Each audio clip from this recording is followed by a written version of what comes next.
Assalamualaikum warahmatullahi wabarakatuh. Waalaikumsalam warahmatullahi wabarakatuh. Alhamdulillah. Alhamdulillah. Innal hamdalillah nasta'inu wa nastaghfiruhu wa natubu ilaih. Min surah anfusina wa min sayyiati amalina. May yahdihillahu fala mudhillalah wa may yudlil fala hadiyalah. Asyhadu alla ilaha illallah wahdahu la syarikalah wa asyhadu anna Muhammadan abduhu wa rasuluhu wa la nabiyya ba'da. Wa qala Rasulullah sallallahu alaihi wasallam, man aya sunnati faqad ahabani wa man ahabani kana ma'il jannah. Shadaqallahul azim. Hadirin tuan-tuan yang dirahmati Allah, perkara yang paling penting dan yang paling penting sekali penting adalah perkara iman.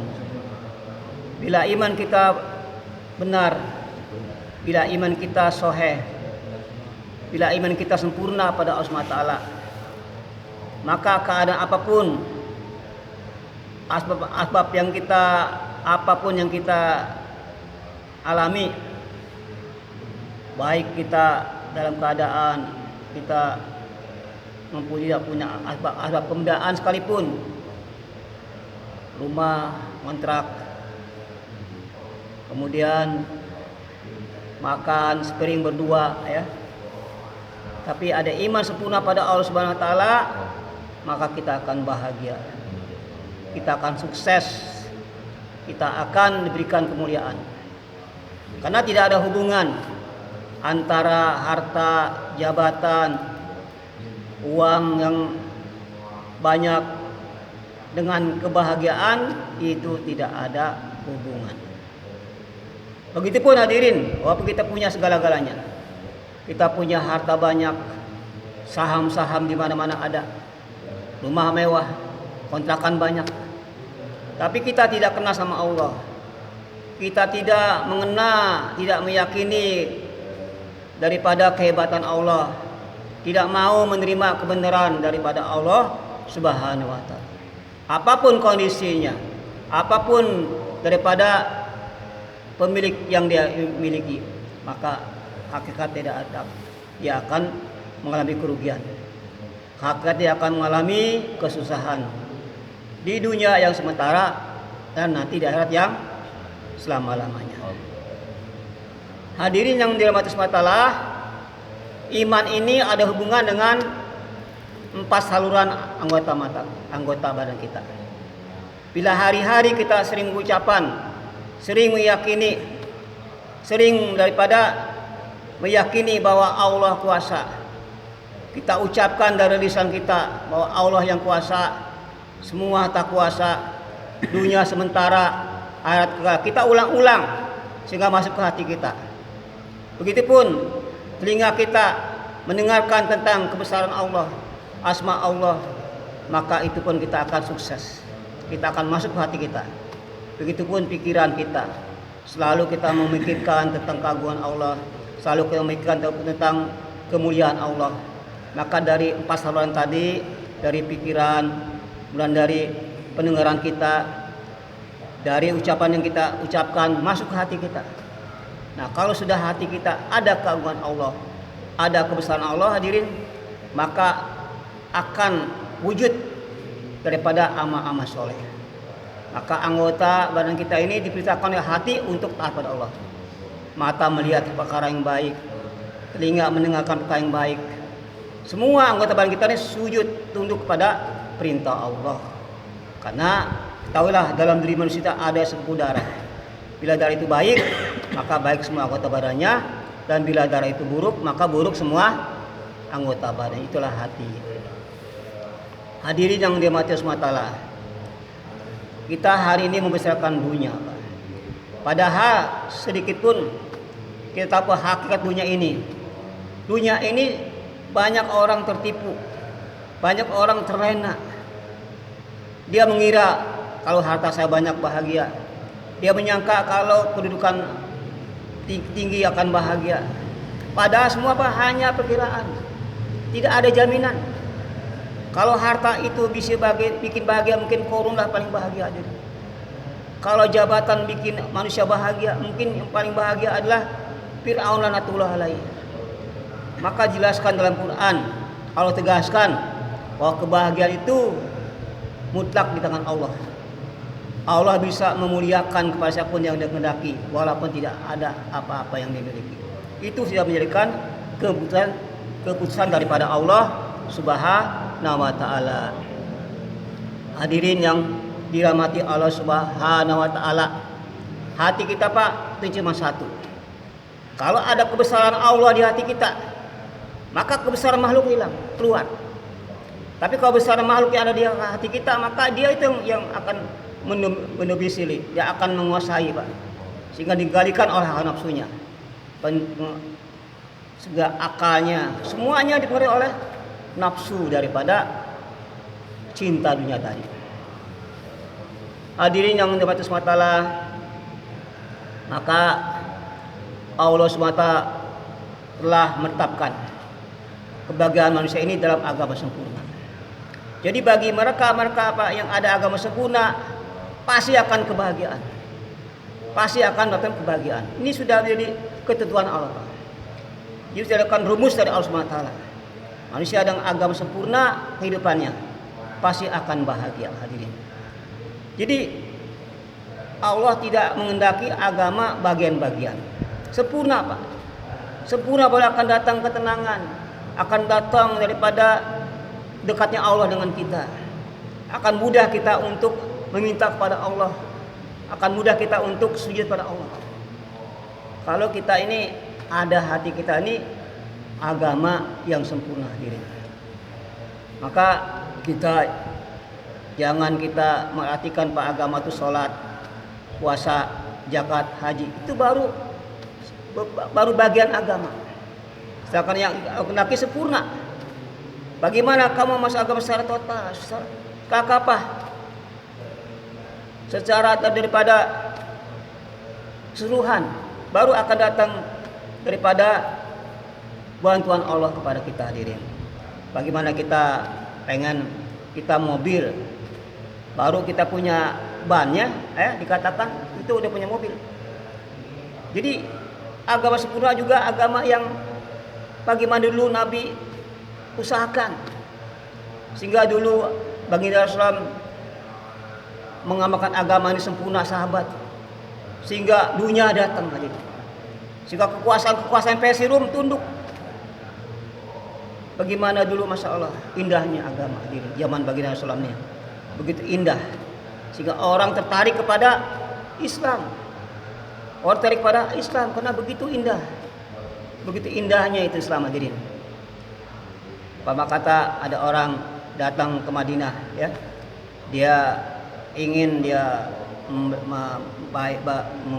makan, maka kata yang tuan rumah itu, tuan tidak usah bayar. Nah tuan itu jaminan saya.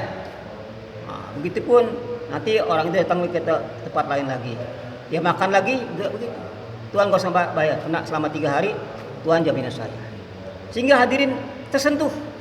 Sehingga orang-orang yang non-Islam itu melihat akhlak-akhlak dulu orang terdahulu, para sahabat, mereka langsung masuk Islam. Islam itu begitu indah hadirin, begitu indah zaman dahulu. Karena apa? Karena mereka ada suatu usaha yang dibuat, ada suatu usaha yang dibuat mereka sehingga agama itu wujud sempurna. Hadirin yang dirahmati Allah Subhanahu wa taala. Jadi iman itu Pak, ini kita yakin kepada apa yang ditakdirkan Allah, itu iman. Allah telah menjadikan kita ini Pak, sudah mentakdirkan kita jodohnya, ajalnya, rezeki ini itu sudah Allah atur. Jadi nasib kita ini sudah diprogram sama Allah. Hidup kita ini sudah diprogram sama Allah. Apa kaya miskinnya, sehat sakitnya, mulia hinanya, itu semua udah dalam program Allah Subhanahu wa taala. Maka manusia yang dia beriman, apapun yang didatangkan oleh Allah dia selalu dia terima. Dia selalu mensyukuri apa yang datang dari Allah.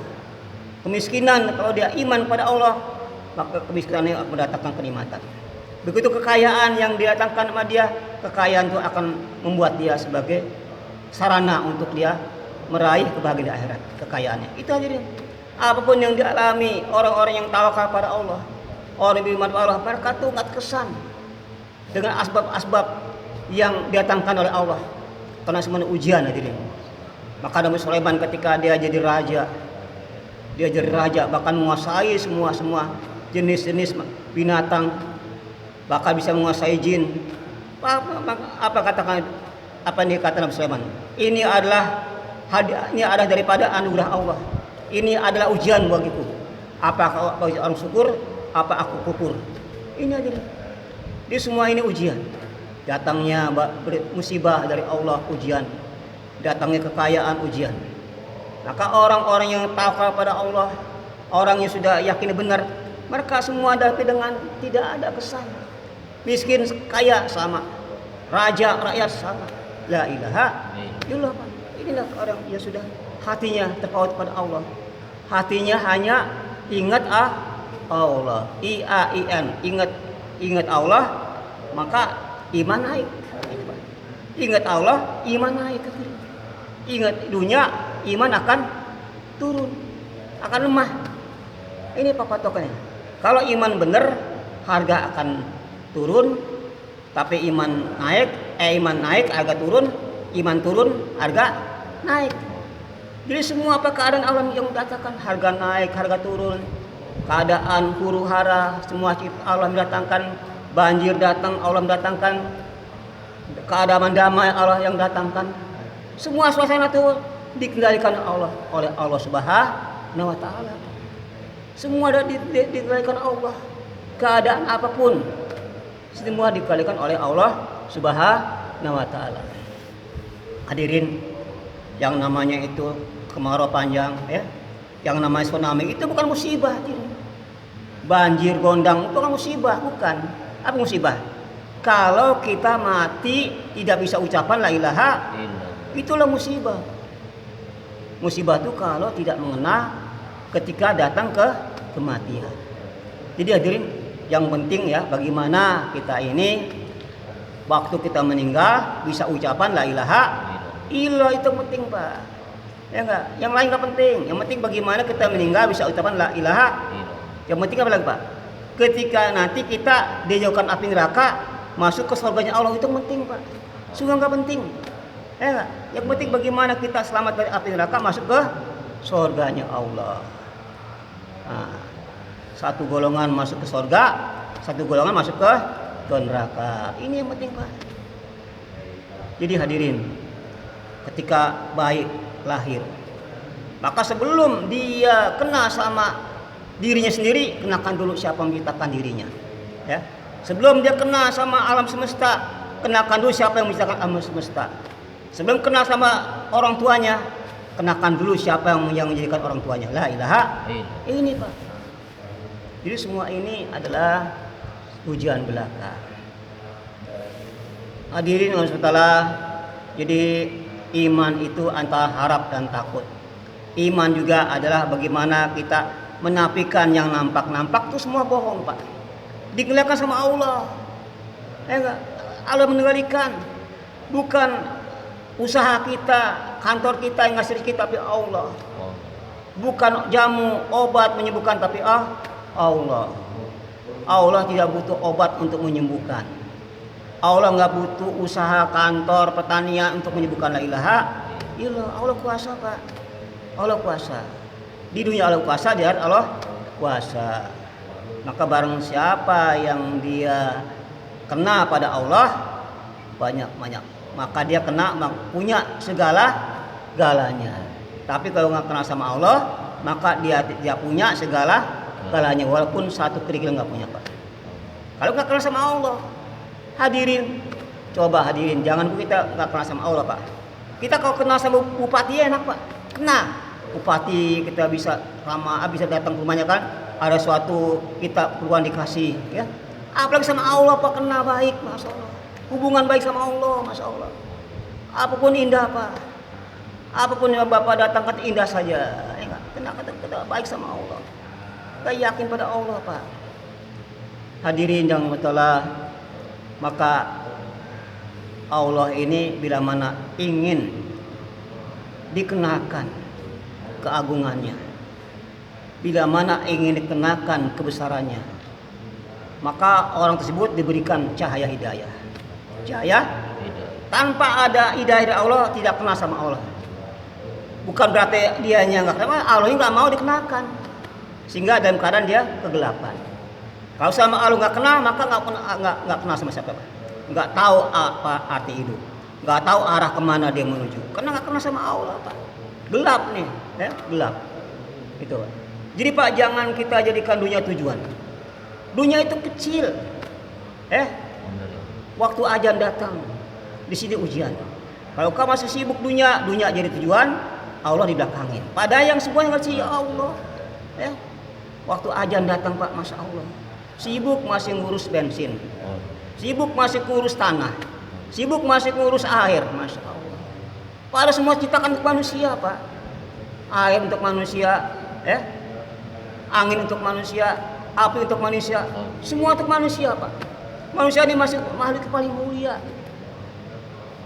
Paling mulia adalah manusia Pak. Maka kemuliaan yang sudah ada hadirin, dia bisa akan lebih rendah lagi, bahkan menjadi kal an'am, bal'am. Lebih rendah daripada binatang Pak. Jangan harusnya mulia manusia tinggi Pak, bahkan lebih tinggi derajat daripada malaikat Pak. Tapi bisa lebih turun sampai lebih rendah daripada binatang, al-an'am, bal'am, bahum, bahkan lebih daripada binatang. Nauzubillah min dzalik ini Pak. Jadi tergantung kita mau apa yang mau kita kondisikan Pak. Apa yang kita dunia, yang kita kagumi, yang kita sandarkan, apakah Allah sebagai tujuan kita? Terserah kita Pak, up to you. Apa Allah rugi kalau kita nggak ibadah? Apa Allah untung kalau kita taat? Yang untuk siapa? Ya kita sendiri. Ya, kita yang untuk kita, Allah nggak rugi, kita mau taat. Umur Pak, sebagainya es. Es itu kalau dipakai sirup, apalagi pakai itu kelapa muda enak Pak. Tapi es taruh di lantai nggak ada arti Pak. Begitu umur, dipakai taat juga mati, dipakai maksiat pun mati. Maka dikatakan, kemana kamu lari, kamu menghindar, kematian tetap akan menjumpai kamu lagi. Akan menjumpai. Kemana kamu menghindar? Apa di dalam benteng yang kuat? Mendatangi Israel nggak bisa Pak. Bapak siarah, Bapak dengar membuktikan. Dulu ada seorang presiden Pak, namanya Kennedy. Dia punya suatu kerajaan. Dia bisa menguasai satu negara, bahkan satu negara. Tapi satu peluru saja Pak, dia nggak bisa menguasai Pak. Mati oleh satu peluru ya Pak. Kalau dia nggak bisa cegah satu peluru, padahal dia menguasai satu negara, bisa menguasai Pak. Tapi mati satu peluru, mati ke ini dia mati Pak. Nggak bisa Pak. Ini semua dikatakan Allah Pak. La ilaha illallah. Hadirin yang batas matalah, kita paham Pak. Kita ini ke dunia ini untuk apa? Ketika kita berpikir itu kita harus direnungkan Pak. Apakah mau ucapkan untuk main-main, untuk senda gurau, tertawa? Bukan Pak. Untuk satu tujuan yang mulia Pak, untuk tujuan yang sangat agung. Selain manusia boleh dia nggak usah dipikirin, bumi nggak usah dipikirin, matahari kenapa akan hancur Pak? Pohon akan hancur, air akan hancur. Tapi manusia ini tidak akan mati kekal Pak. Kalau nggak dipikir manusia, waduh bahaya Pak, bahaya Pak. Maka nggak ada usaha memperbaiki diri manusia. Nggak lagi Pak. Yang paling penting mengusahakan diri manusia Pak. Karena dia kekal, nggak akan mati lagi. Nggak ada kematian Pak. Nggak ada kematian Pak, masya Allah.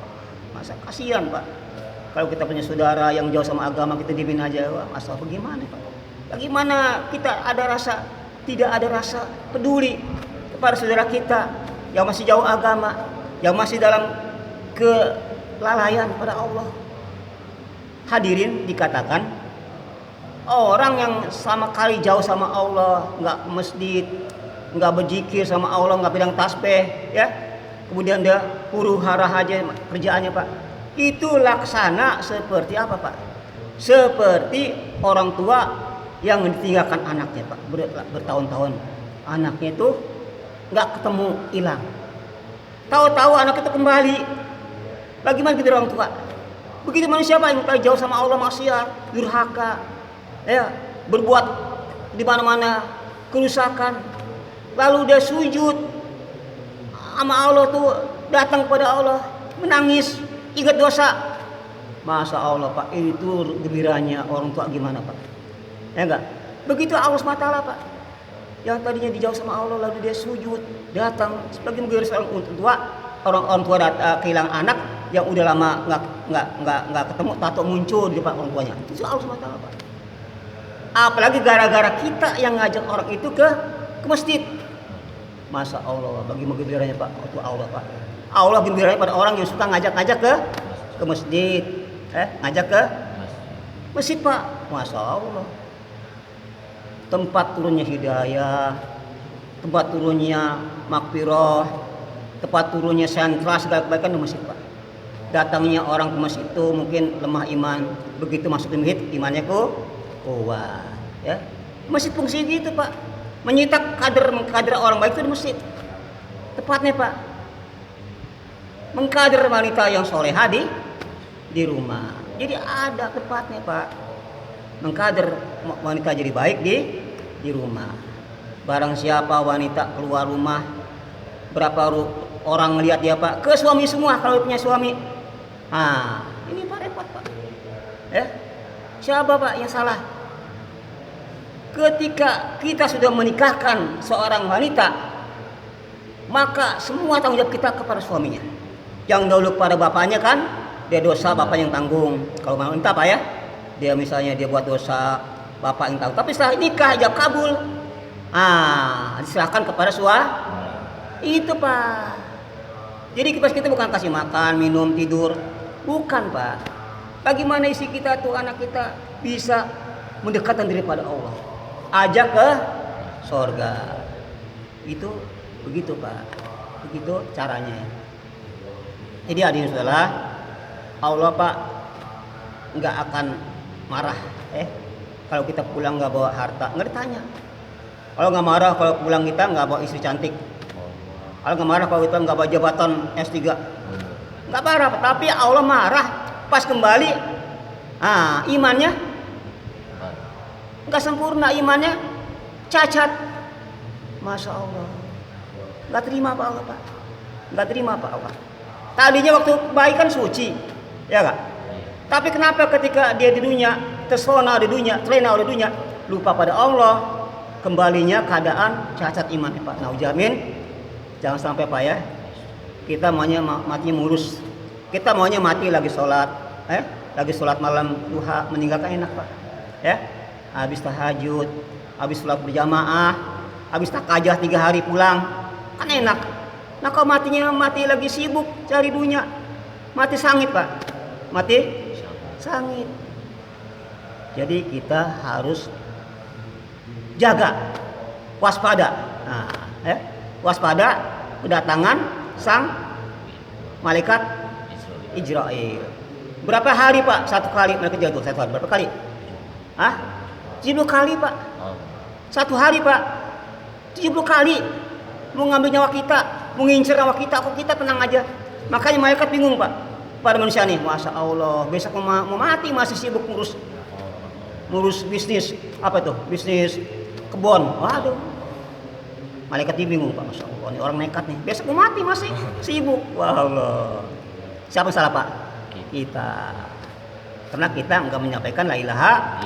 Itu Pak yang salah kita Pak. Bukan salah mereka, bukan salah yang minum mabok, bukan salah yang enggak sholat, bukan salah masjid kosong. Yang salah kita ini yang tahu agama, ngerti agama, hukum menang wae. Diam aja. Ini salah. Yang salah siapa? Saya Pak, salah Pak.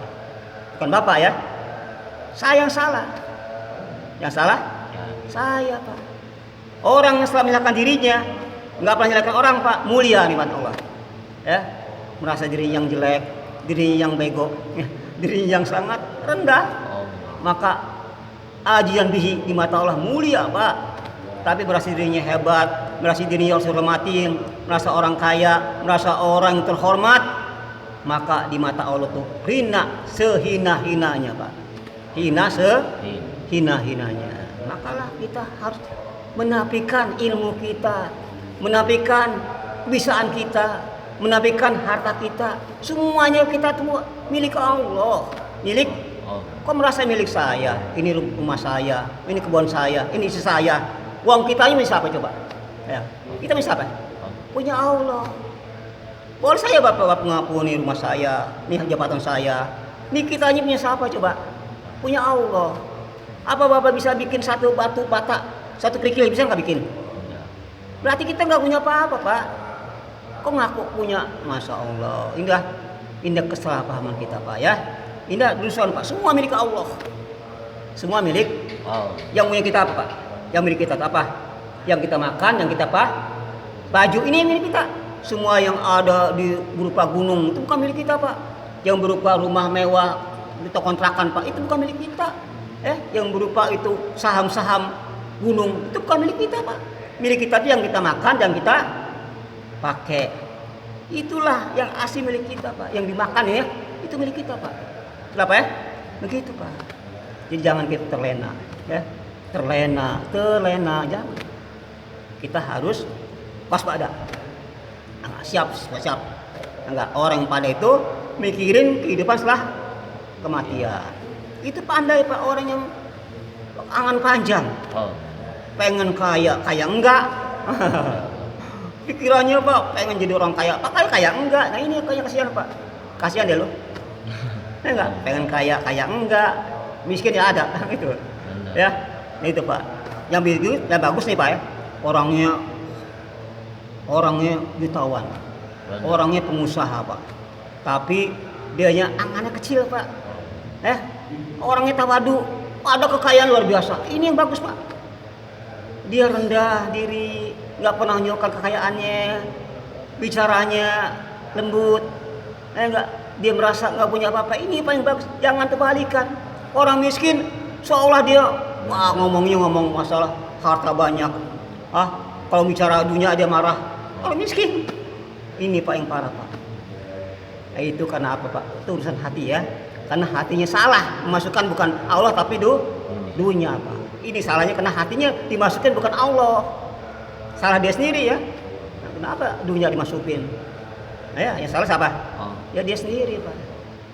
Ya. Ini dunia pak ya. Bapak lihat gunung kan besar. Lalu bapak ambil ini nih pak. Nih apa? Powerbank. Bola. Bola taruh mata kita pak. Bola kan yang besar gunung apa bola pak? Saya tanya. Bola. Gunung besar hilang. Pagi mas pak gunung kelihatan pagi besar. Bolanya di tetek buka. Nah semakin banyak lagi maka maknanya geser ke dunia pak. Renggangkan dunia pak. Dikit-dikit akhirat, kubur, masar, surga, neraka kelihatan pak. Karena digeser. Bukan harus ditinggalkan dunia pak. Cintaannya jangan ada di hati pak. Kecintaannya ya. Dunia boleh punya rumah mewah, Islam nggak melarang. Bener. Punya isi cantik silahkan. Bener. Punya gunung boleh. Tapi jangan gunung di hati. Jangan ini boleh pak duit di kantong tapi jangan di hati. Mobil di gerasi.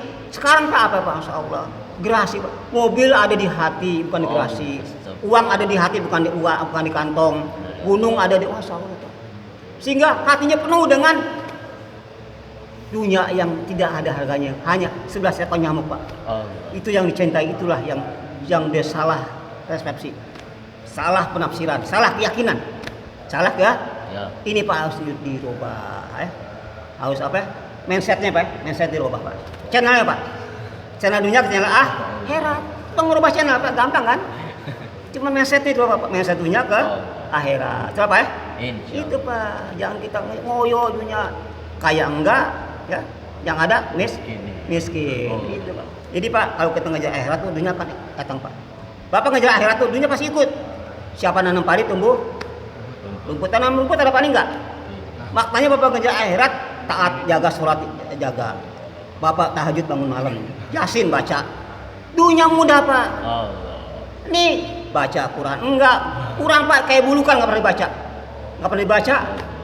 Nah, kalau Quran tuh apa? Majalah khatam. Majalah khatam tapi Quran nggak pernah dibaca, masya Allah, bulukan pak. Kasihan tuh Quran Pak. Masjid menggah tapi nggak berisi. Ya Allah. Ya, awi zaman Pak. Nggak heran Pak masjid dibangun-bangun. Itu orang Yahudi pun bisa Pak. Dia rela ngasih sumbangan. Tapi yang susah Pak ngisinya, memabukkannya itu yang penting Pak. Masjid bagus tapi bagaimana supaya makmur? Benar. Nah itu Pak. Hadirin dikatakan gini. Orang Yahudi pernah ngomong sama orang Islam, orang kafir. Kamu sholatnya gimana subuhnya? Ya paling 4 orang. Oh kalau begitu kamu nggak bisa ngalahkan saya, kata orang Yahudi.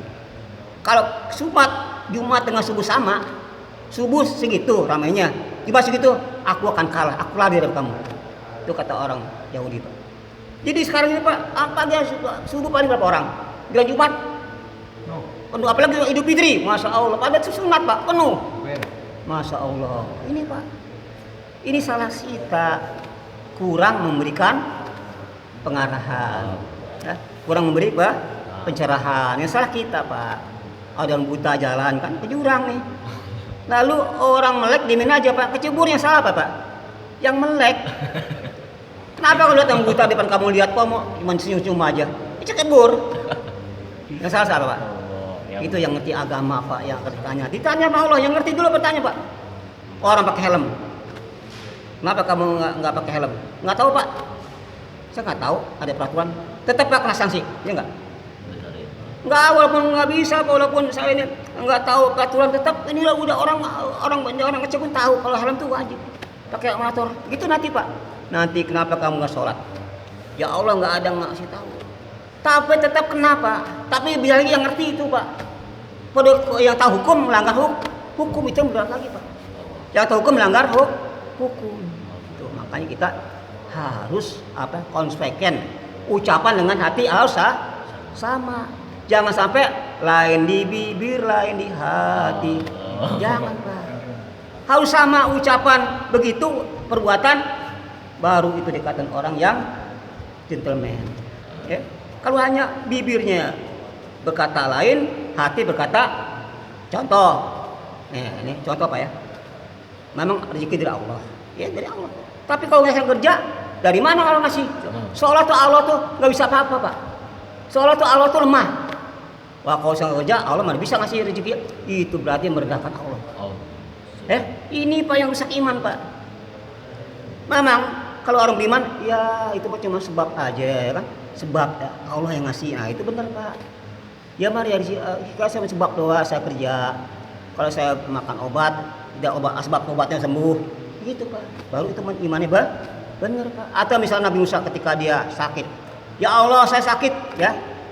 Lalu Pak Nabi Musa Pak dia sama Allah dulu dia minta izin, ya Allah saya sakit, bagaimana caranya supaya sakit sembuh?